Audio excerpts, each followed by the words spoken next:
Hello guys, आज हम एक वायरल गेम जो कि है बैड पेरेंटिंग उसकी कहानी को जानने वाले हैं। एंड माइंडेड, ये एक ऐसी कहानी है जो कि बहुत ज्यादा डिप्रेसिंग और डिस्टर्बिंग है। तुम्हारी और मेरी दोनों की फटेगी। और एंड में जो ट्विस्ट निकला है ना भाई, OMG, बड़े से बड़े मूवी में वैसी ट्विस्ट नहीं मिलेगी। आई लव द गेम, लेकिन मैं इस गेम को खेलने के बाद बहुत ज्यादा सैड भी हूँ। तो आइए जानते हैं इसकी कहानी के बारे में। तो ये कहानी है एक बच्चे की जिसके माता पिता है बहुत बड़े टॉक्सिक। और तो और जब वो रात को सोता है तो उसके कमरे में आता है एक मॉन्स्टर जिसका नाम है रेड फेस। शुरुआत होती है स्टोरी 1 से, जो कि है मिस्टर रेड फेस। यहाँ पर बच्चे की माँ काम से घर आती है और वो बच्चा और कोई नहीं बल्कि हम है। और बच्चे का नाम है रॉन। रॉन को थोड़ा सा बुरा लगता है क्योंकि ये उसका बर्थडे था और उसके मम्मी को थोड़ा जल्दी आना चाहिए था, लेकिन वो भी क्या कर सकती है, बेचारी का काम भी तो इम्पोर्टेंट है। तो वो बताती है कि तुम चुपचाप जाओ, बिस्तर पे लेट जाओ, तुम्हारे लिए मिस्टर रेड फेस ने एक बढ़िया सा गिफ्ट का आयोजन किया है। तभी आ जाता है रॉन का हरामी पापा और वो आकर गुस्से से पूछता है कि उसकी वाइफ इतने टाइम से कहाँ थी। वो बताती है कि ये लेट नाइट शिफ्ट था इसीलिए वो लेट हो गई, लेकिन बात ये है कि उसकी शिफ्ट 1-2 घंटे पहले ही खत्म हो जाती है, तो वो घर इतने लेट क्यों आती है, ये जरूर सोचने वाली बात है।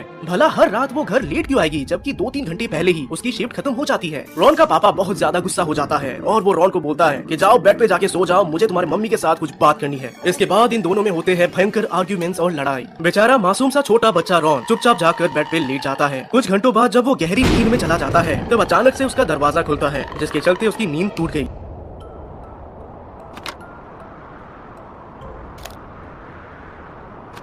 यही है मिस्टर रेड फेस, जो कि उसके रूम के अंदर आता है और जमीन पर कुछ गिरा के अचानक से गायब हो जाता है और सब कुछ दोबारा अंधेरे में चला जाता है। अगली सुबह उठकर रॉन को लगा कि उसने शायद कोई सपना देखा है, लेकिन ऐसा नहीं है। दरअसल उसके रूम के अंदर एक बॉक्स है और उस बॉक्स के अंदर उसे एक डॉल मिला। इसका मतलब वो कोई सपना नहीं देख रहा था। इनफैक्ट रात को जो उसने देखा वो है मिस्टर रेड फेस, जिसने उसके बर्थडे पर उसके लिए एक गिफ्ट छोड़ा। रॉन ने डॉल को उठाया और वो बहुत ही ज्यादा एक्साइटेड हो जाता है ये देखकर कि ये डॉल बात भी कर सकता है। और तो और हूबहू ये डॉल रॉन के जैसा ही है, इसका गेटअप रॉन जैसा ही है और तो और इसका फेस भी। डॉल रॉन को बताता है कि आज से ये दोनों पक्के बेस्ट फ्रेंड्स हैं, जिसके चलते रॉन बहुत खुश हो गया। लेकिन रॉन कुछ अजीब सी चीज नोटिस करता है और वो है इस डॉल का नेक, जो कि मुड़ा हुआ है एज इफ लाइक इसकी गर्दन टूटी हुई है। एंड स्पॉइलर अलर्ट, ये एक बहुत बड़ा ट्विस्ट होने वाला है एंड में कि उसकी नेक टूटी क्यों है। बहरहाल ये डॉल बताता है कि मिस्टर रेड फेस हमेशा डॉल्स को अच्छे से बना नहीं पाता और कभी कभार सिलाई में कुछ गड़बड़ हो जाती है, जिसके लिए उसका नेक मुड़ा हुआ है। गौर करने वाली बात यह है कि ये डॉल मिस्टर रेड फेस को मास्टर बुलाता है। डॉल रॉन को बताता है कि मास्टर ने रॉन के कबर्ड में बहुत सारे टॉयज रखे हैं। ये सुनते ही रॉन अपने कबर्ड को खोलने की कोशिश करता है, लेकिन वो खुल नहीं पाता क्योंकि वो लॉक्ड है। डॉल रॉन को बताता है कि अब ये दोनों एक दूसरे से कनेक्ट हो चुके हैं, यानी अच्छे से लिंक्ड हो चुके हैं एक दूसरे से। तो अब इमोशनली फिजिकली रॉन को जो फील होता है डॉल को भी वही फील होगा। इसके बाद डॉल रॉन को बोलता है कि चलो जाओ कुछ खाना खा लो, क्योंकि डॉल को भूख लगी है और अगर रॉन खाना खा ले तो डॉल का भी पेट भर जाएगा। रॉन सीधे किचन की तरफ जाता है जहाँ पर उसे फ्रिज में लगा एक नोट मिलता है, जो कि उसके मम्मी का मैसेज है। इसमें लिखा होता है कि मैं जानती हूँ तुम ये नोट 1 बजे पढ़ रहे हो, तुम बहुत ज्यादा सोते हो। पता है मैंने तुम्हारा मनपसंद खाना बनाया है जो कि फ्रिज में रखा है, उसे खाने से पहले गर्म कर लेना। और मैं कई दिनों से नोटिस कर रही हूँ कि तुम बहुत ज्यादा आलसी हो चुके हो, तुम अच्छे से खाना भी नहीं खाते। तुम्हें पता है मैं ज्यादा टाइम घर पे नहीं देख सकती, मुझे काम पे भी जाना होता है, तो तुम अपना ध्यान खुद रखा करो अच्छे से, ताकि मुझे तुम्हारी चिंता ना हो। हाँ, और एक बात, खाने से पहले मेडिसिन लेना मत भूलना। मेडिसिन से पता चलता है कि शायद से रॉन को कोई बीमारी या कुछ तो प्रॉब्लम जरूर है, जिसका खुलासा आगे चलकर होगा, क्योंकि रॉन घर पे ही पड़ा रहता है और वो स्कूल भी नहीं जाता। इससे तो यही पता चल रहा है कि डेफिनेटली रॉन को कोई अजीब सी बीमारी है। रॉन के पापा बहुत बुरे हैं, वो कभी अपने बच्चे या अपनी बीवी के साथ हंसी मजाक नहीं करता।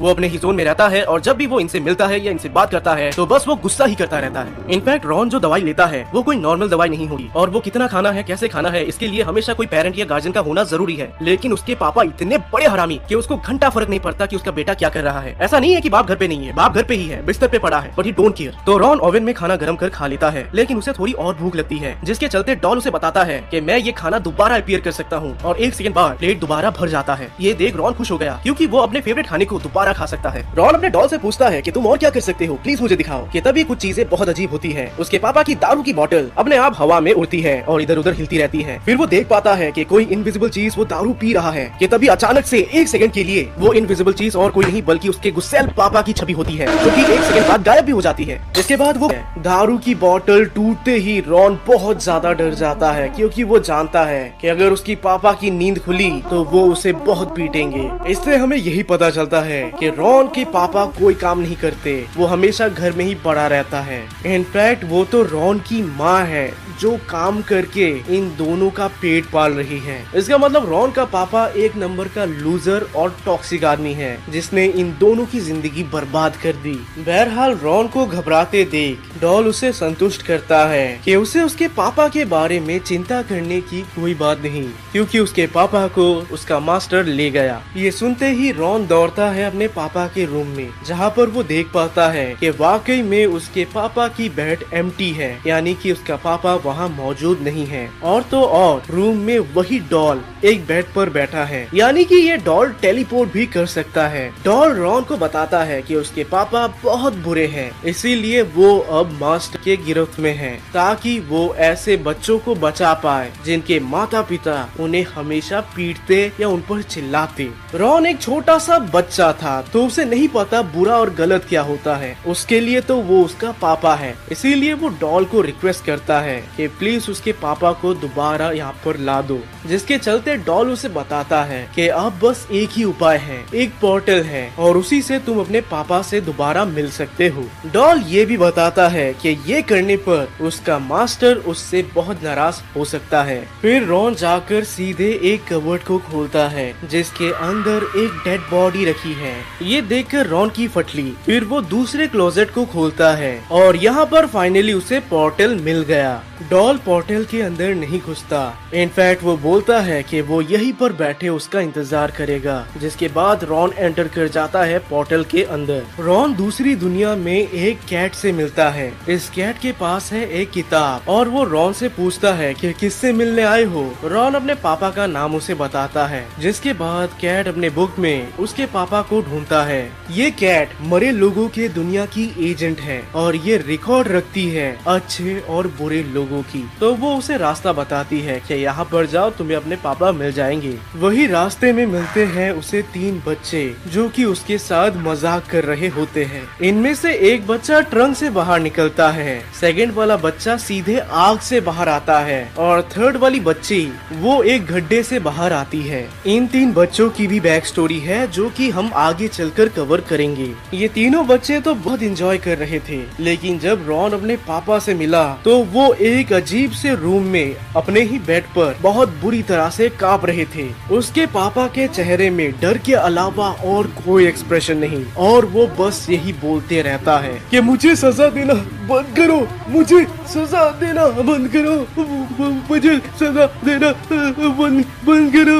कई कोशिशों के बावजूद रॉन अपने पापा को जगा नहीं सका, एज इफ लाइक उसे उसके पापों की यहाँ सजा मिल रही है। तभी एक बड़ा सा हाथ आता है जो रॉन को खींच कर अपनी दुनिया में वापस ले आता है। रॉन खुद को क्लोजेट में पाता है जहाँ उसकी मम्मी उसे डांट रही होती है और यहाँ पर सबसे बड़ा ट्विस्ट खुलता है और हमें सब कुछ पता चलता है कि आखिर यहाँ पर हो क्या रहा है। यहाँ पर हमें पता चलता है कि रॉन को स्किज़ोफ्रेनिया है और वो ये सब कुछ हेलुसिनेट कर रहा है। वो अपने मम्मी को बताता है कि उसका पापा मिस्टर रेड फेस के पास है। ये सुनकर उसकी माँ उल्टा खुश हो जाती है कि चलो पीछा छूटा। रॉन की मम्मी उसे उसके बिस्तर में सुला देती है कि तभी अचानक से रॉन का डॉल हवा में लटक रहा होता है। फिर वो देख पाता है मिस्टर रेड फेस को, जो कि अचानक से उसके रूम में अपीयर होकर उसका गला दबाने की कोशिश करता है। इन सब आवाजों के चलते रॉन की मम्मी उसके रूम में आती है। फिर वो बताती है कि वो अगले दिन काम पर नहीं जाएगी, वो घर पे ही रहेगी ताकि वो रॉन का ख्याल रख पाए। लेकिन अगली सुबह रॉन खुद को बिस्तर पे अकेले ही पाता है, उसके रूम में और कोई नहीं और वो अपने आप ही बरबराता है कि उसकी मम्मी कितनी बुरी है। उन्होंने बोला था कि वो काम पे नहीं जाएगी, लेकिन फिर भी वो चली गई। बिस्तर से उतरकर रॉन ने जब अपने डॉल को चेक किया तो वो घबरा जाता है, क्योंकि उसके डॉल के बॉडी में बहुत चोटों के निशान हैं, यानी कि उसे पीटा गया है। डॉल बताता है कि मिस्टर रेड फेस रॉन से बहुत ही ज्यादा नाराज है, इसीलिए उसने रॉन के मम्मी को भी अपने गिरफ्त में रख लिया है और तो और वो बहुत जल्दी आएगा रॉन को लेने। ये सुनकर रॉन अपने पॉकेट से एक कार्ड निकालता है जिसमें लिखा है स्पेल। ये कार्ड रॉन को उसके पापा के रूम में मिली थी जब वो दूसरी दुनिया में गया था। रॉन बताता है कि इस कार्ड के द्वारा ये वो हर एक कबर्ड को खोलकर ढूंढता है कि उसकी मम्मी कहाँ है, और जब उसे उसकी मम्मी मिल गई तो उसने वो कार्ड अपने मम्मी के रूम में फेंक दिया ताकि उसकी मम्मी ये कार्ड का यूज कर अपनी रक्षा कर पाए मिस्टर रेडफिश से। रॉन ये भी देखता है कि उसकी मम्मी उस रूम में अकेले बैठे बहुत जोरों शोरों से रो रही होती है। इसके बाद रॉन सीधे एक चीज के पीछे छुप जाता है जहाँ पर वो देख पाता है कि मिस्टर रेडफिश उसकी मम्मी के रूम में जा रहा है, लेकिन उस कार्ड की मदद से उसकी मम्मी ने रेडफिश को हरा दिया और हम एक एक्सप्लोजन भी होता देख सकते हैं, यानी कि मिस्टर रेडफिश गयो। डॉल रॉन को बताता है कि उसका मास्टर मर चुका है, जिसका मतलब उसे भी जाना होगा, लेकिन डॉल इस बात से बहुत खुश है और वो रॉन को अपने माता पिता से मिलने को बोलता है। और यहाँ पर हम देखने वाले हैं एक बहुत ही भयानक और बहुत ही अजीब सी एंडिंग जो तुम्हारे मेरे और हम सबके दिमाग से खेल लेती है। रॉन दरअसल अपने माता पिता का उसी रात का सीन देखता है जब उसकी मम्मी काम से घर पे लौटी थी और उसके पापा उससे बात करते हैं। यहाँ पर वो देख पाता है कि रॉन का पापा उसके मम्मी को पीटता है, और ऐसा इसीलिए क्योंकि उसके मम्मी का किसी और के साथ अफेयर है। झगड़े के दौरान रॉन की मम्मी उसके पापा को बोलती है कि अब बस बहुत हो गया, उसे डिवोर्स चाहिए, और या तो रॉन का पापा घर खाली करेगा या फिर कल सुबह आकर उसकी मम्मी रॉन को लेकर हमेशा हमेशा के लिए चली जाएगी। ये सुनकर रॉन के पापा को आता है बहुत ज्यादा गुस्सा, जिसके बाद वो अपने बाप को किचन में दारू पीते हुए देख पाता है। इसका मतलब वो दारू की बोतल जो हवा में घूम रही थी वो और कुछ नहीं बल्कि उसका पापा ही था। दारू पीकर रॉन का बाप बहुत ज्यादा गुस्से में आ जाता है और ये गुस्सा उसे किसी पर तो निकालना था, इसीलिए वो सीधे जाता है रॉन के रूम में, जहाँ पर वो अपने ही हाथों से अपने ही बच्चे का गला घोटकर उसे मार देता है।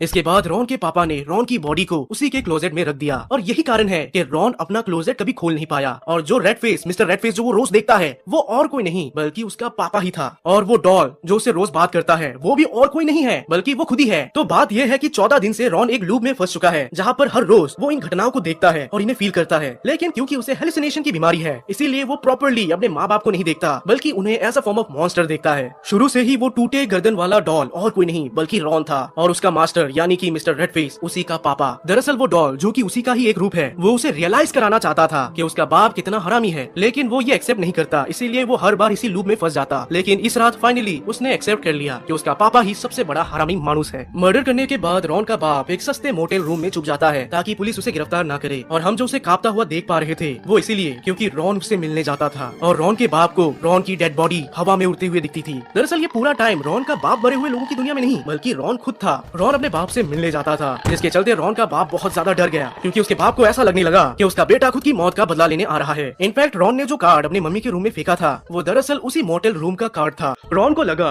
कि उसकी मम्मी मिस्टर रेडफिश के गिरफ्त में है, लेकिन एक्चुअल में वो पुलिस स्टेशन में है जहां पुलिस वाले उसे पूछते हैं कि उसका पति कहां छुप सकता है, जिसका उसे कोई आइडिया नहीं। लेकिन क्योंकि रॉन ने उसी रूम में मोटेल का कार्ड फेंका था, पुलिस वालों को इस कार्ड पर थोड़ा सा डाउट होता है और वो फैसला करते हैं यहाँ पर जाके चेक करने का।